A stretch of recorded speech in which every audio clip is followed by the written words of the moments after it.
नमस्कार दोस्तों, मैं दीपक शर्मा। दीपक साइंस क्लासेस में आपका फिर से एक बार स्वागत है। दोस्तों, इससे पहले वाले वीडियो में हमने केनाल किरण, जिसे एनोड किरण के नाम से भी जाना जाता है, जो प्रोटॉन की खोज से संबंधित है, उसके बारे में हमने विस्तृत अध्ययन किया था। दोस्तों, आज हम इस वीडियो के माध्यम से और आने वाले एक दो लेक्चर के माध्यम से हम परमाणु के कुछ बेसिक डेफिनेशन है, परमाणु से रिलेटेड कुछ बेसिक शब्दावली है, उन शब्दावली या उन डेफिनेशन के बारे में हम पहले उनको जानेंगे, फिर उनसे रिलेटेड अपन क्या करेंगे दोस्तों, क्वेश्चन करेंगे। और वो क्वेश्चन एग्जाम की दृष्टि से बहुत ही इंपॉर्टेंट है। अगर दोस्तों चैनल को सब्सक्राइब नहीं किया है तो सब्सक्राइब जरूर कर लें, बेल आइकन को जरूर दबा लें, ताकि मैं जैसे यहां पर वीडियो अपलोड करूं आपके पास तुरंत नोटिफिकेशन पहुंच जाए। और दोस्तों ज्यादा से ज्यादा वीडियो को लाइक करें और शेयर करें। तो दोस्तों आज हम इस वीडियो में परमाणु की कुछ बेसिक डेफिनेशन उनके बारे में जानेंगे और उनसे रिलेटेड कुछ क्वेश्चन करेंगे जो एग्जाम की दृष्टि से बहुत ही ज्यादा इंपॉर्टेंट है। तो सबसे पहले आज हम बात करते हैं कि परमाणु को किस तरीके से रिप्रेजेंट, अगर कोई भी तत्व है तो उस तत्व के परमाणु को अपन किस प्रकार से लिखते हैं, उसके नाभिक को किस प्रकार से लिखते हैं, अगर वो परमाणु उसमें प्रोटॉन की संख्या क्या है, न्यूट्रॉन की संख्या क्या है, इलेक्ट्रॉन की संख्या क्या है, इन सारी चीजों के बारे में आज हम इस वीडियो के अंदर बात करेंगे। तो दोस्तों सबसे पहले अगर मैं बात करूं तो अगर कोई भी एटम है, अगर कोई भी परमाणु है, तो उस परमाणु को अपन किस प्रकार से प्रदर्शित करते हैं, तो उस परमाणु को किस प्रकार से प्रदर्शित करते हैं। जैसे माना मैंने कोई x क्या है, अपना कोई एक परमाणु है, उस x के नीचे पांव में नीचे क्या लिखते हैं z, और यहां क्या लिखते हैं दोस्तों a। अपन बात करेंगे ये z क्या है, a क्या है, ये x क्या है। तो दोस्तों अगर मैं बताऊं आपको, बात करूं मैं इनके बारे में, तो मैं आपसे कहूं कि ये x है, ये x क्या है, तत्व का प्रतीक, एलिमेंट का सिंबल है। मतलब कोई भी तत्व है उसको अपन किससे प्रदर्शित कर रहे हैं। जैसे मैंने लिखा H, हाइड्रोजन, ठीक है, 1 तो यहाँ पर ये H है। H का मतलब H क्या है, ये उस एटम का क्या है, सिंबल है, उसका प्रतीक है। जैसे मैं कहूं सोडियम, तो सोडियम का सिंबल क्या है, Na, तो सोडियम का प्रतीक क्या है, Na। तो ये यहां पर तो ये क्या है, अपने पास में कोई भी तत्व है, उस तत्व को क्या है, प्रतीक। उस प्रतीक के नीचे पाव में अपन क्या लिखते हैं दोस्तों, Z। दोस्तों ये Z क्या है, Z किसे, Z को क्या कहते हैं, तो दोस्तों ये Z है अपने पास में परमाणु क्रमांक। क्या है दोस्तों, परमाणु क्रमांक, जिसे अपन क्या बोलते हैं दोस्तों, एटॉमिक नंबर। अपन बात करेंगे डिटेल से कि ये एटॉमिक नंबर होता क्या है, परमाणु क्रमांक क्या होता है, परमाणु क्रमांक किसे कहते हैं। ठीक है दोस्तों, अगर मैं ए की बात करूं तो ए क्या है, ए है द्रव्यमान संख्या। क्या है दोस्तों, द्रव्यमान संख्या, मास नंबर। तो यहां पर है अपने पास जो ए है वो क्या है दोस्तों, मास नंबर। मैं भी बात करूंगा कि द्रव्यमान संख्या किसे कहते हैं, परमाणु क्रमांक किसे कहते हैं, किसी भी परमाणु में न्यूट्रॉन की संख्या को कैसे ज्ञात करते हैं, प्रोटॉन की संख्या को कैसे ज्ञात करते हैं, इलेक्ट्रॉन की संख्या को कैसे ज्ञात करते हैं। दोस्तों बहुत इन दिनों में एग्जाम का बहुत ही फेवरेट क्वेश्चन है केमिस्ट्री के अंदर, कि कोई भी तत्व दे देता है उसके अंदर पूछ लेता है इसमें इलेक्ट्रॉन कितने हैं, प्रोटॉन कितने हैं, न्यूट्रॉन कितने हैं। डी ग्रुप का तो बहुत ही फेवरेट क्वेश्चन है।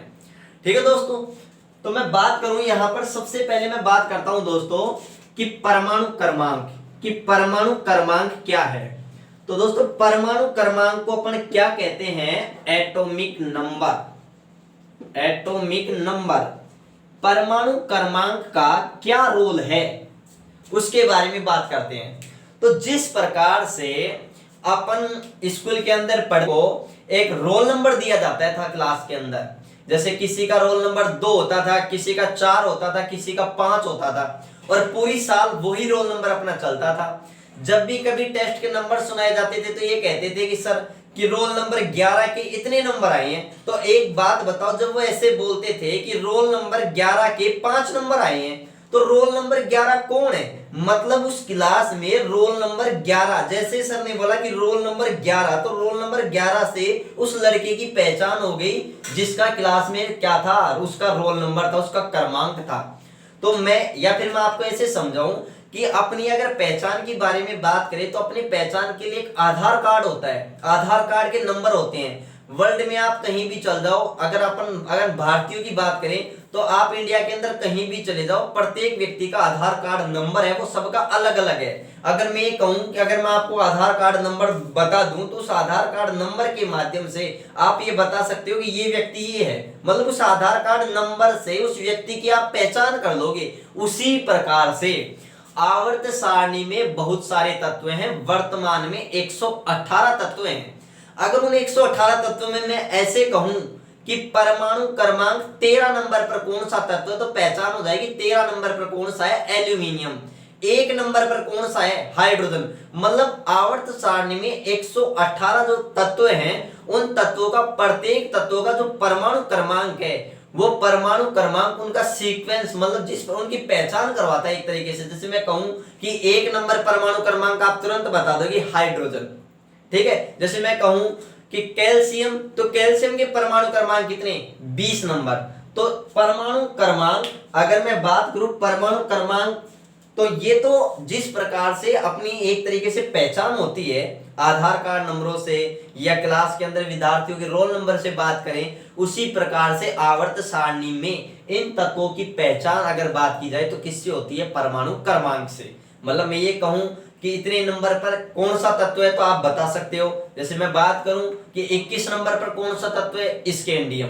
तो जैसे मैंने 21 नंबर नाम लिया, 21 नंबर नाम लिया, वो 21 नंबर क्या है, वो 21 नंबर परमाणु क्रमांक है, एटॉमिक नंबर है। और जैसे ही मैंने 21 नंबर नाम लिया तुरंत इस 21 नंबर से क्या जुड़ गया, स्कैंडियम। क्यों, क्योंकि 21 नंबर पर कौन सा तत्व आता है, स्कैंडियम। मैं कहूं 8 नंबर, तो 8 नंबर परमाणु क्रमांक, मतलब 8 नंबर पर कौन सा तत्व आता है आवर्त सारणी में, तो कौन सा आता है, ऑक्सीजन। तो जैसे मैंने परमाणु क्रमांक 8 बोले तो 8 नंबर से किसकी पहचान हो गई, ऑक्सीजन की पहचान हो गई। तो नंबर से पहचान हो गई, ठीक है दोस्तों। तो अब बात करते हैं कि परमाणु क्रमांक होता क्या है, कि परमाणु क्रमांक क्या होता है। ये तो ठीक है कि परमाणु क्रमांक को किससे प्रदर्शित करते हैं, जेड से। तो दोस्तों मैं बात करूं परमाणु क्रमांक किसे कहते हैं, तो परमाणु क्रमांक क्या होता है, किसी भी तत्व के, किसी भी तत्व के नाभिक में, किसी भी तत्व के नाभिक में प्रोटॉन की संख्या, किसकी संख्या, प्रोटॉन की संख्या ही क्या कहलाती है, परमाणु क्रमांक। क्या कहलाती है दोस्तों, परमाणु क्रमांक कहलाती है, परमाणु क्रमांक एटॉमिक नंबर कहलाती है। और इसे अपन किससे इंडिकेट करते हैं, इसे जेड से, कैपिटल जेड से प्रदर्शित करते हैं। किससे प्रदर्शित करते हैं, कैपिटल जेड से। तो देखो मैंने क्या कहा कि अगर मैं बात करूं परमाणु क्रमांक क्या है, तो परमाणु क्रमांक दोस्तों क्या है, प्रोटॉन की संख्या। सबसे इंपॉर्टेंट पॉइंट ये है, अगर आप दो शब्दों में बात कहो कि परमाणु क्रमांक क्या है, प्रोटॉन की संख्या ही क्या है, परमाणु क्रमांक, तो मैं यहां पर ये भी लिख सकता हूं, क्या लिख सकता हूं कि जो परमाणु क्रमांक है, जो एटॉमिक नंबर है जिसको अपन जेड से प्रदर्शित करते हैं, वो क्या है, प्रोटॉन की संख्या। प्रोटॉन की संख्या मतलब कोई भी तत्व है, उस तत्व के नाभिक में, मैंने नाभिक का नाम क्यों बोला, क्योंकि प्रोटॉन है वो परमाणु के अंदर कहां रहता है, नाभिक में। मैंने बताया था कि प्रोटॉन और न्यूट्रॉन तो कहां होते हैं, नाभिक में, जबकि इलेक्ट्रॉन नाभिक के चारों ओर वर्ताकार कक्षाओं में क्या लगाता है, चक्कर लगाता है। ठीक है दोस्तों, तो आप तो ये याद रखना, प्रोटॉन की संख्या जिसको अपन किससे इंडिकेट करते हैं, कैपिटल पी से, प्रोटॉन की संख्या ही क्या है, परमाणु क्रमांक है। मतलब मैं अब एक बात क्लियर हो गई, मतलब मैं कह सकता हूं कि Z बराबर क्या है, P है। ये तो हो गया, Z बराबर क्या है, P। दूसरी बात सुनो, मैं क्या कह रहा हूं कि प्रोटॉन की संख्या ही क्या कहलाती है, क्या कहलाती है, परमाणु क्रमांक। ठीक है, तो अगर मैं ये कहूं आपसे कि ऑक्सीजन है, ऑक्सीजन के परमाणु क्रमांक कितने हैं, 8, तो इसका मतलब क्या है, ऑक्सीजन में प्रोटॉन की संख्या कितनी है, 8। अगर मैं कहूं एल्यूमिनियम है, उस एल्यूमिनियम के परमाणु क्रमांक 13 हैं, तो उसमें प्रोटॉन की संख्या कितनी हो गई? 13 हो गई। अगर मैं ये कहूं कैल्शियम के परमाणु क्रमांक 20 है, तो उसमें प्रोटॉन की संख्या क्या हो गई? 20 है। मतलब जो प्रोटॉन की संख्या होती है वही क्या होती है? परमाणु क्रमांक होती है। अरे भाई यहां पर जो परमाणु क्रमांक है वो किसके इक्वल है? प्रोटॉन की संख्या के। तो प्रोटॉन की संख्या किसके बराबर होती है? परमाणु क्रमांक के। मतलब प्रोटॉन की संख्या ही क्या कहलाती है? परमाणु क्रमांक कहलाती है। तो मैं आपसे बात करूं, आपने एग्जाम में क्वेश्चन पूछ ले कि सर सोडियम के अंदर प्रोटॉन कितने होते हैं, तो अपने को पता होना चाहिए कि सोडियम के परमाणु क्रमांक कितने हैं? 11 होते हैं। तो सोडियम के परमाणु क्रमांक 11 होते हैं, तो प्रोटॉन की संख्या भी कितनी होती है? 11 ही होती है। तो ये चीज अपने क्लियर होनी चाहिए। अब आप कहोगे सर हमें तो पता ही नहीं कौन कितने नंबर पर आता है। कोई दिक्कत नहीं, हमारे कंपटीशन एग्जाम में जिन एग्जाम की अपन तैयारी कर रहे हैं, राजस्थान पुलिस हो, चाहे वो रीट हो, चाहे वो पटवार हो, चाहे वो सीटेट हो, चाहे वो रेलवे एग्जाम हो, एनटीपीसी, इन सभी में आपको मैं 30 तक तत्व लिखवाऊंगा और उनको याद करने की ट्रिक बताऊंगा। बस केवल अपने को याद रखने हैं 30 तक, क्योंकि अगर अपने को केमिस्ट्री अगर अच्छी तरीके से सीखनी है तो 30 तक एलिमेंट तो कम से कम अपन को याद रखना ही होगा। याद मैं करवाऊंगा, थोड़ा सा आपको मेरे साथ मेहनत करना है, ठीक है दोस्तों। तो देखो, तो प्रोटॉन की संख्या ही क्या कहलाती है?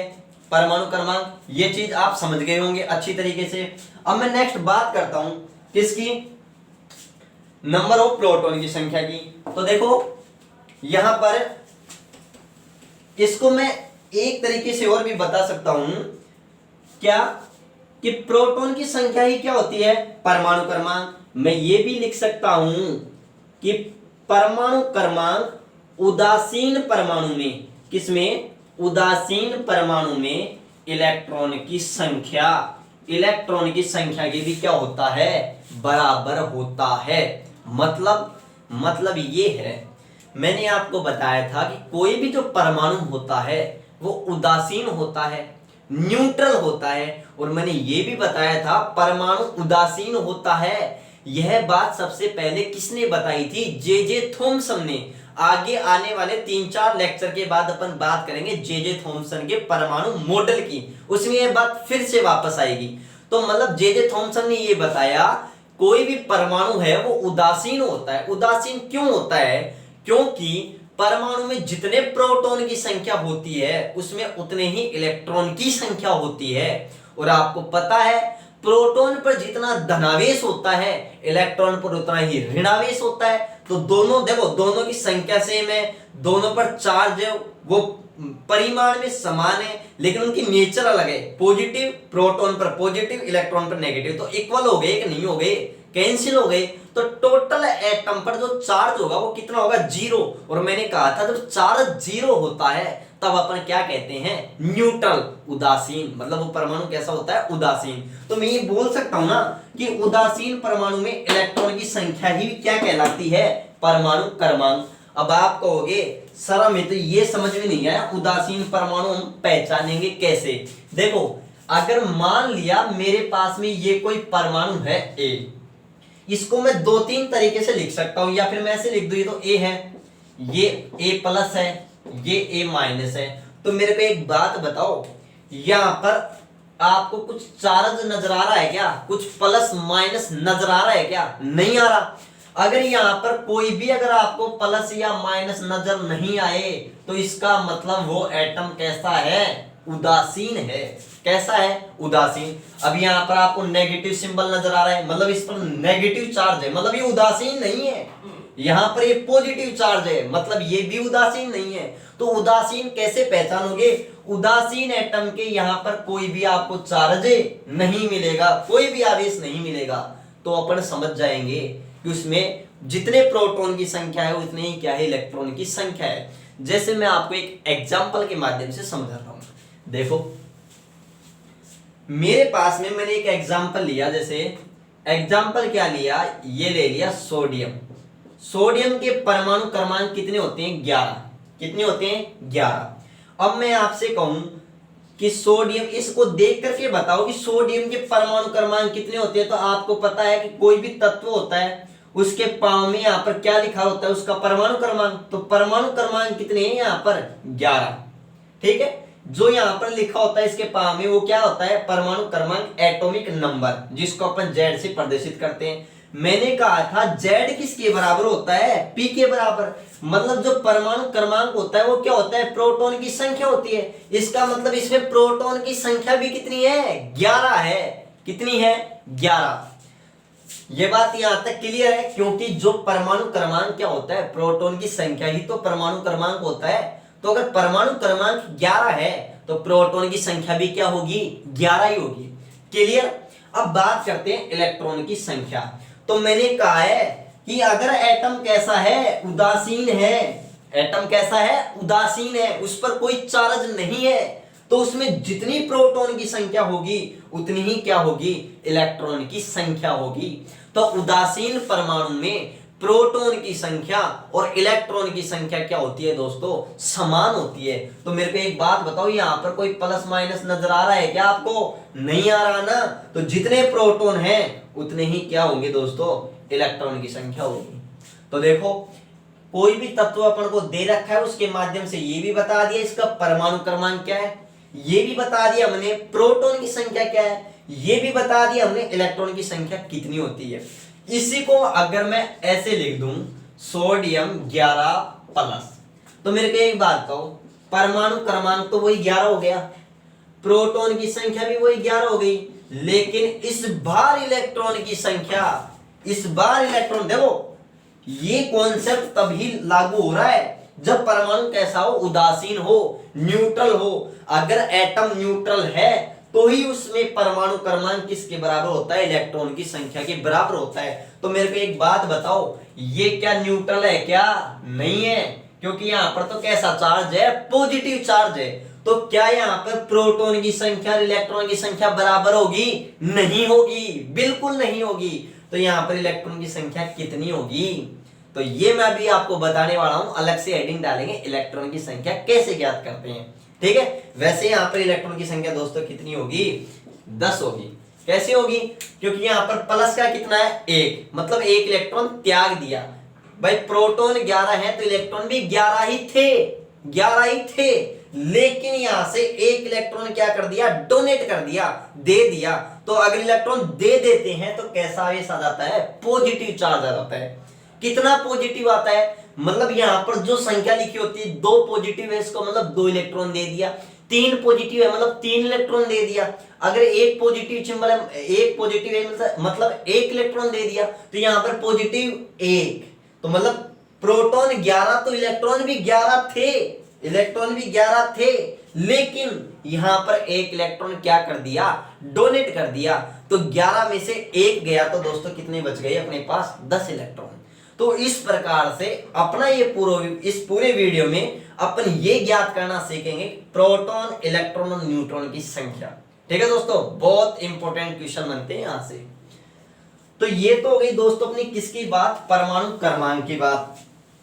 उसके बाद में दूसरा पॉइंट आता है अपने पास में, क्या, वो दूसरा पॉइंट आता है अपने पास द्रव्यमान संख्या, जिसको अपन बोलते हैं मास नंबर। मास नंबर दोस्तों, अगर मैं बात करूं द्रव्यमान संख्या, द्रव्यमान संख्या को किससे प्रदर्शित करते हैं अपन, तो किससे करते हैं दोस्तों, ए से।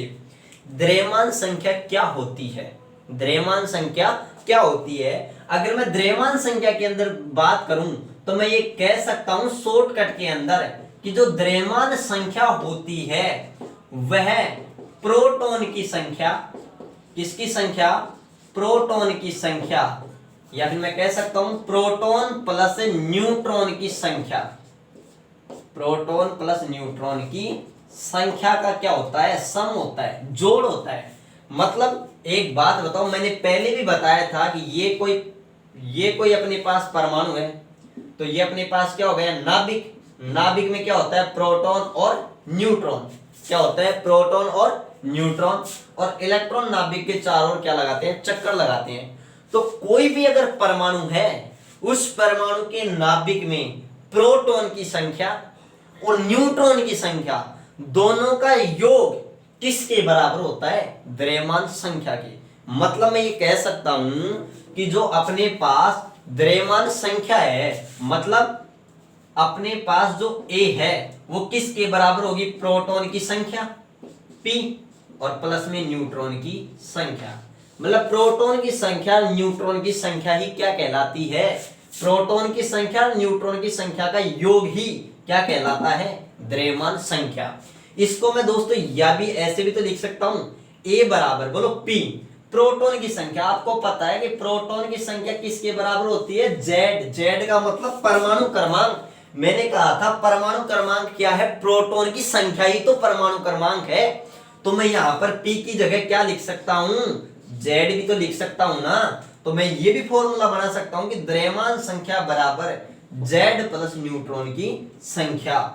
तो आपने यहां पर एक बात देखी है, तो यहां पर इंपॉर्टेंट पॉइंट अपने पास यही है, बस आपको ये याद रखना है कि जो द्रव्यमान संख्या है वो प्रोटॉन की संख्या न्यूट्रॉन की संख्या इन दोनों का क्या है दोस्तों? सम है, योग है। ठीक है। अब एक चीज आपने देखी होगी, मैं क्योंकि देखो बहुत छोटे छोटे से अपनी जो बेसिक चीजें होती है ना उनको अपन नेगलेक्ट कर देते हैं, छोटी छोटी बातों को नेगलेक्ट कर देते हैं, वही अपनी सबसे एग्जाम के अंदर सबसे बड़ी प्रॉब्लम बन जाती है।